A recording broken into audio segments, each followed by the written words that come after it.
The concept of citizenship in Australia, it's a relatively new concept.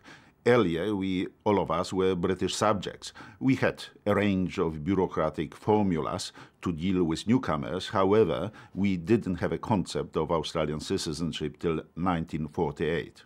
When you look at the first act of federal parliament, it was Immigration Restriction Act of 1901. So from that time, concept of citizenship was always linked to immigration and deportation to Australia or from Australia. When you looked at our legislation going back to the formation of Australia, citizenship was used, or the right to stay in Australia was always a link to the legislation.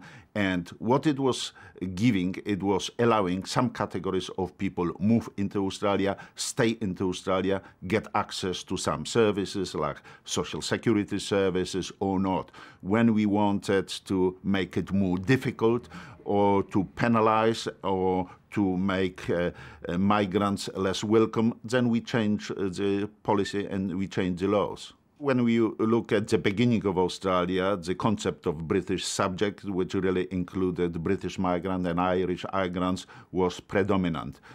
Before the Federation, there were some Chinese settlers, some Kanakas coming from South Pacific Islands, but soon after unification of Australia, the people were told, well, it's time to go back home. When they started arriving from non-British countries, we needed that legislation to deal with citizenship. And you see, when British migrants were coming from day one, they were entitled to all benefits other Australians were entitled.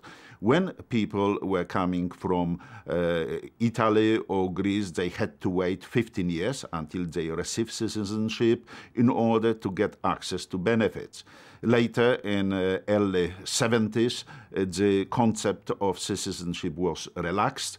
We shortened it significantly and we extended all services which are available to everyone who was coming.